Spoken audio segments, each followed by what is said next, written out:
raadiyoonii Dirree Shaggar. raadiyoonii Dirree Shaggar. raadiyoonii Dirree Shaggar.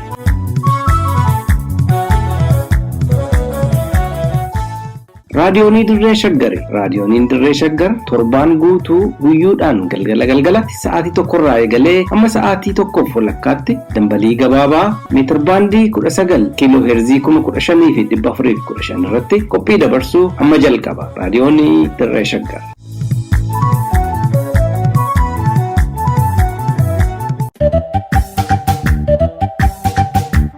Lafaa fi lafee.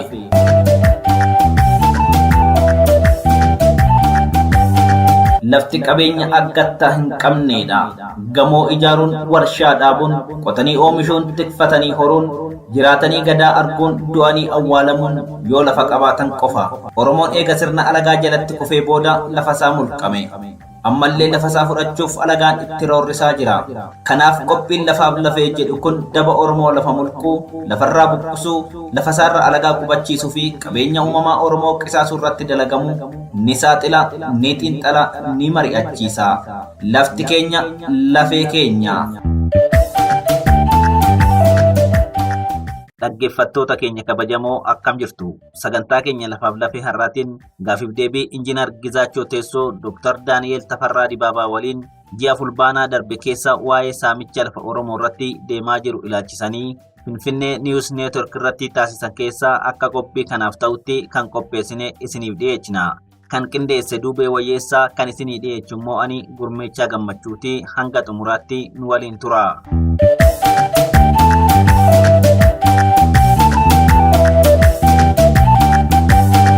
Dhaggeeffattoota keenya har'a dhimma lafaa Oromoo irratti Injiinar Gizaachoo Teessoo wajjiniin marii goona. Lafti keenya lafee keenya kan jedhu turre kanaan waliin mari'annaa jechuudha. Har'a anaa dhufuu turtiin keessan waliin haa ta'u. Injiinar Gizaachoo baga nagaan dhufte.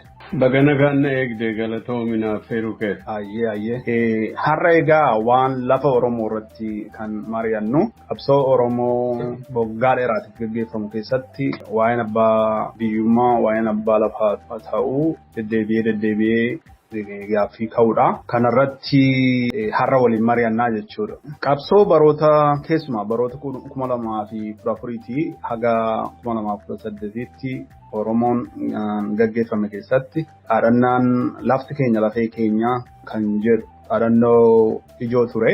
Waan lafa ilaalchisee Oromiyaa keessatti rakkoon ta'an eenyuun ta'u, mootummaadha moo qaama biraatiin ta'u? Amma waa'ee lafaa kun namni kan itti fakkaatu goda bulchiisa magaalaa namootatu in fact corruption jira. Goda kaasee amma gararraatti malaamaltummaan jira. Aangootti fayyadamuun jira. Paartii dhumti sun ofirrattiin birachuun jira. Vote maximization isa jedhan sana ittiin godhata. Miseensota isaaf, deeggartoota isaaf lafa kennee lafaan akka matta'aatti itti gargaarame miseensa baay'ifataa, deeggaraa baay'ifataa waan akkasii kun jira. Inni hundeen garuu sirna biyya sanaati. Sirna bulchiisa biyya sanaa federaala ta'ee akka federaalaatti naannoon tokko isteetii tokko jechuudha. Mootummaan biyyoolessaa tokko akkaataa itti qabeenya isaa to'atuu fi akkaataa itti aadaa isaa to'atu, akkaataa itti qabeenya uumamaa fi qabeenya dinagdee isaa to'atu taa'ee hin jiru. Wal keessa laaqamee jira. Gojjam taa'eetu lafa Arsii irratti yookaan lafa Wallaggaa kileem godhaa jechuudha. Inni aangoo irra jiru immoo silaa hundumaafiyyuu abaluuf kenni jedhee ajajaa jechuudha. Lafni magaalaa abaluuf kenni jedhee abaluudhaan shananii shinishaanoo jedhan sanaan akkasitti characharamee waan gurguramus kennamus miti argite. Liizii sakaan liizii kennu sakaan hin gurguru sakaan maal godhu. Kunis sirrii miti. Inni kunis yoomiyyuu taanaan abbaa fe'iyyuu taanaan otoo dhumti Oromoon iyyuu abbaa ta'e qabeenya isaa irratti waan kana fooyyessuu hin danda'u. Kan fooyyessuu danda'u imaammata guddaa baasanii poolisii land use management systemiin jiraachuutu irra jira. Inni sun immoo haala federaalawaa keessatti gubbaatii kaasee amma gadiitti akkamitti akka buluun irra jiru, kontirool akka ta'uun irra jiru isatu beekamutu irra jira jechuudha. Tokko kuni akka imaammataatti lafa taa'u. Inni biraan professionaalonni immoo akkasitti inni immoo maaster pilaaniin hojjetame. Maaster pilaaniin sun akkatti hojjetamu qaba, seera ittiin hojjetan qabu, saayinsii mataasaa qaba, akka ittiin hojjetameeti uummanni akkasittiin itti tajaajilamuu danda'a. Kana keessatti egaa otoo kana tokkoosaa isa gubbaa poolisii inni gubbaadhaa dubbii sana biyya sana xaxee qabu ta'e otoo jiru godaa hamma fe'e piroofeeshinaalii irra keesse hamma fe'e namni qulqulluu ta'ee hannarraa ala ta'ee bilisa ta'ee lafa sana yookaan isa caraqaa jedhan sana halkan seeraan ala lafa fudhatanii irratti ijaarratanii yoo waan abbaa dhabuudhaan namni dhaqee irratti ijaarratu argite abbaan qabu jechuudha. Kan walooti jedhameetu yaadama, kan biyyaati kan mootummaati jedhee yaadama, soo namni dhaqee irratti ijaarrata jechuudha. Karaa adda addaa waan akkasii kun siistemni sun waan badaa waan ta'eef sana keessatti akkasidha jechuudha. Amma fakkeenyaaf haala federaalizimii keessatti inni guddaan isteetonni mataa isaanii danda'aniitu mootummaan biyyoolessaa mataa isaa danda'ee waa'ee lafa sanaa irratti poolisii mataa isaa akka inni baafatu aangoo itti kennu jechuudha. Dhimma federaala sana keessa dhimma mootummaa naannoo keessa mootummaan waliigalaa suni keessa galuu hin qabu jechuudha. Kuni garuu hin jiru biyya keenyatti jechuudha. Tokko kanadhaa lammaffaa immoo daangaa asiif achi wal dhiibanii daangaan kun ammoo biyya balaa walitti kaasaa jira. Daangaan sun indivisibil ta'ee isteetonni hundinuu daangaan isaanii beekame akkasittiin yuuniyeenii yoo uummatan tokkummaa yoo uummatan biyyi suni tasgabbaa'uu danda'a. Kan kanaachi baruma baraan gubbaadhuma gara wanni kanarraa dhiibaniiti takka akka siksagaa jedhanii infil settlement jedhama. Akka siksagaatti itti galanii infil settlement nurratti gaggeessaa takka immoo dhiibaniidhuma akkuma jirutti qubsuma guddaa uummata nurra qubsiisaa lafa Oromoo buqqisaa uummata qubsiisuu qofaa otoo hin taane lafa Oromoo irraa fudhachuu waanallee qabeenya isaa balleessuu otoo hin taane inni suni daangee waan hin jirreef kontiroolii waan hin qabneef Oromoo ijoolleen Oromoo karaa irratti galtee hoomlesii ta'anii akkasitti jireenya gadadoo keessa galee jechuudha namni keenya. Kana dhagaa jiru. Sababii adda addaatiin lafa qabatanii sababii industirii warshaan biraa dhaabna misooma goonaa maal goonaa kana goonaa sababiin kun egaa ittiin lafa qabatanii fixaniiru. Dhufanii biyyi biraan gosni biraan Oromoo irra qubate Oromoo kana fuudhee adaltireet godhaa gosi isaa kun hin makamaa dhuunfatamaa deemaa liqimsamaa deemaa akkasitti deema. Rakkinni guddaan sun siistema biyya sanaa fi ijaarsa mootummaa biyya sanaa ta'an jiru jechuudha. Rakkoon inni guddaan inni cimaan achirra jira jechuudha. Inni immoo gara rakkoo bilisummaatti deema jechuudha. Rakkoo uummata Oromoo, rakkoo bilisummaa uummanni Oromoo yookaan bakka bu'aan uummata Oromoo waa'ee lafa isaarratti, waa'ee qabeenya isaarratti, qabeenya magaalaa lafa magaalaa ta'u, qabeenya lafa baadiyyaa ta'u isarratti abbaa ta'ee yoo murteesse malee yoomiyyuu magaala tokkollee qabeenya yookaan bulchiisa halagaa jalatti yoo dhiisne isaan qabatanii nu balleessuu isaan qabatanii bara baraan waraana walirraan cinne nurratti gaggeessuu danda'u. Inni suni biyya sanaafuu yoo warrumti tokkummaa Itoophiyaa sana barbaadanu waan kuni walloluun kuni bara baraan hin dhaabatu. Amma Oromoon buqqa'utti amma qabeenyi Oromoo saamamaa jiru walitti bu'iinsi kun hin dhaabatu. Takkaatti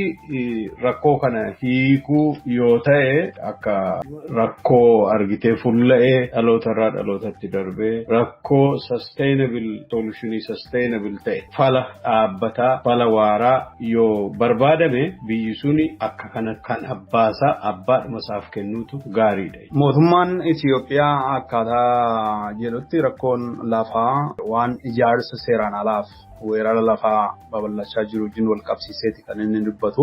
Rakkoon naannoo lafaa magaalota Oromiyaa keessaa waan ijaarsa seeraan alaa fi weerara lafaan babal'ifachuun wal qabate wajjin wal laalchiseeti kan inni dubbatu. Kana laalchisee ati immoo kan jettu imaammata mootummaati rakkoon lafti inni jiru kan jedhudha. Wanti kun dhuguma rakkoo imaammataati immoo rakkoo alaa dhufanii lafa babal'ifachuu keessumaa amma fakkeenyaaf Finfinnee naannoo Finfinnee keessatti kan deddeebi'ee dhagahamu alaati Oromoo kan taane fidanii qubachiisuudhaan Oromoo magaalaarraa fageessu naannoo sana dhuunfachuu kan jedhu kan deddeebi'ee ka'u. Kana laalchisee akkasumas immoo Karrayyuu keessatti illee lolli yeroo garagaraatti yeroo inni gaggeeffamu jira. Walloo keessatti keessumaa humnoota Amaaraatiin lolli gaggeeffamutu jira jechuudha. Kana laalchisee dhuguma inni naannoo Finfinnee fa'aa gaggeeffamu kun imaammata mootummaati immoo ijaarsa seeraan alaa kan lammummaa irratti hundoofu kan gaggeeffamaa jiru rakkoon kun. Ilaa amma maalidha sitti fakkaate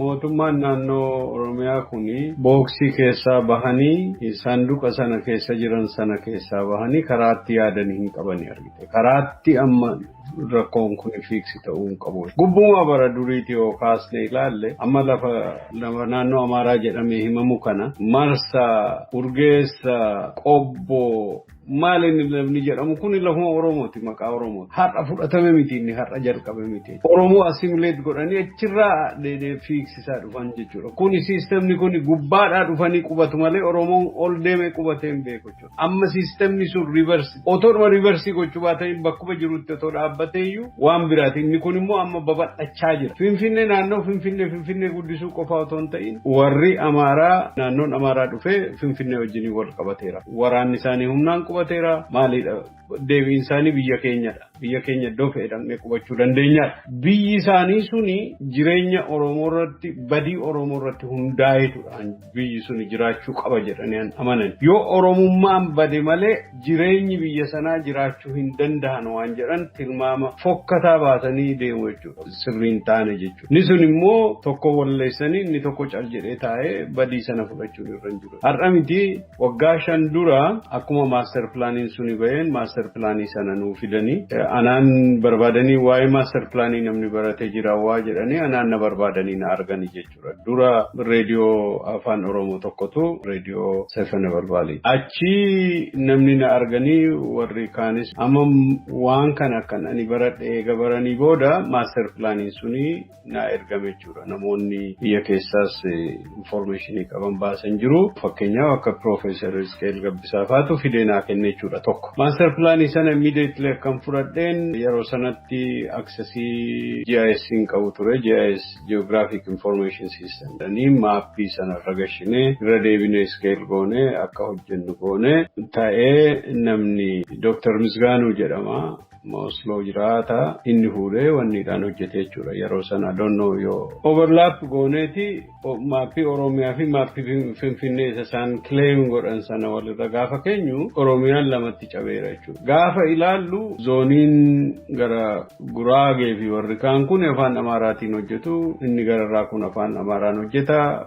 Zooniin Amaaraa Finfinneen afaan Amaaraa hojjeta. Wanniin tokko beeyin tokko akkuma jirutti bal'aan tokko sululli tokko afaan Amaaraa dubbatu aadaa Amaaraa dubbatu aadaa sana balleesse akkuma lolaa irra lola'ee kana dhuunfa kana Oromootti gadi baasa. Yeroo baay'ee namni keenya kan hubatu naannoodhuma Finfinnee magaalli guddachuusaa hubata malee naannoliin kun wal arganii Oromiyaan lamatti cabee East West ta'uusaa isumayyuu immoo achi keessaayyuu immoo deemanii magaalota adda addaa keessatti immoo mas immoo leapfrog development akka fakkaatu tokkotti kaasanii akkasitti infill wanni immoo settlement immoo nurratti gaggeessanii haala jiru kana keessatti waan kun already qabamee namni keenya resistance isaa dhiisee bakka itti kosii gatan sandaafaatti geessanii lafa fertile ta'e lafa kosiif hin malle lafni sun qilleensuun isaayyuu lafni isaayyuu lafa qotisaaf ta'u prime land lafa ta'e irratti achitti daampii gochaa jiru jechuudha. Suni basically sandaafaa wajjin wal argeera jechuudha. Finfinnee fi sandaafaan tokkodha.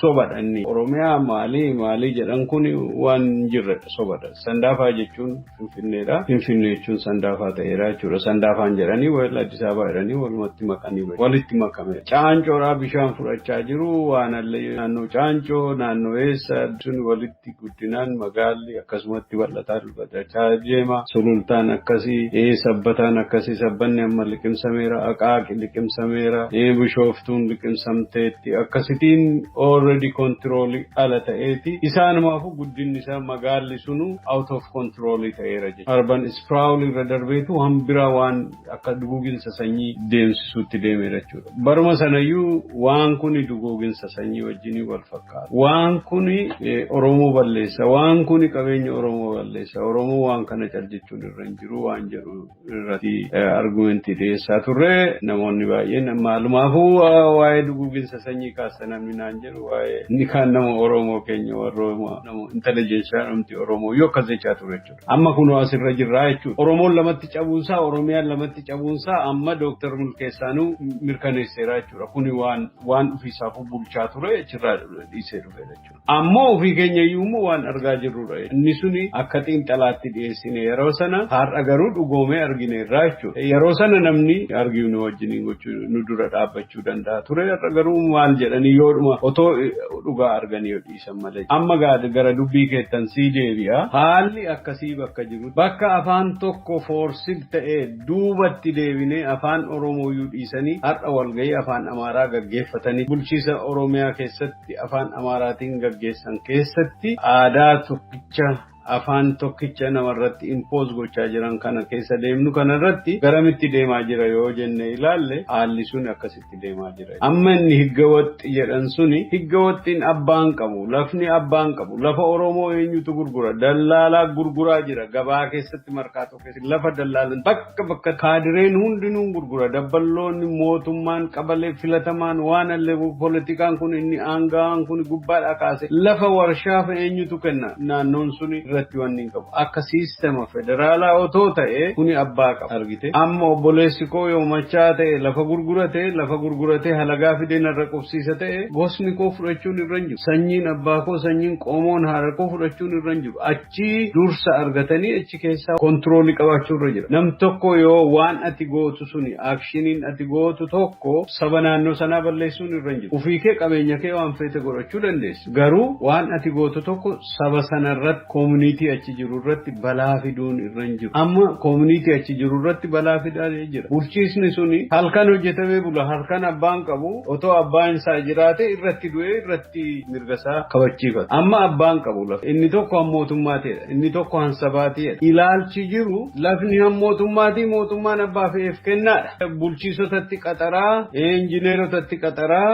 injineeroo sana mindaa baasaa waan mootummaan jedhe sana injineeronni sun hin hojjetu jechuudha. Waan mootummaan sun hin jenne sana immoo hojjetanii mootummaa Oromiyaa miteen aangoorra jiru beekna beekamaadhaan yeroodhaan saaxilamaa dhufeera beekamaa dhufeera isa kana keessa deebinee waan jennu hin qabnu yoo ati amma na bulchita ta'e miindaa naa kaffalta ta'e waan ati jettuu nan bulaa.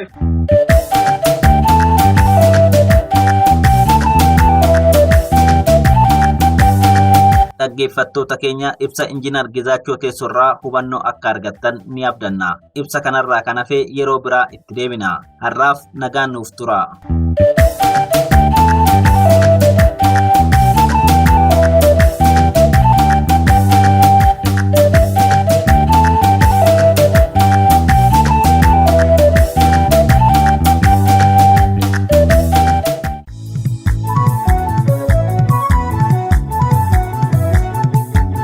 raadiyoonii Dirree Shaggar.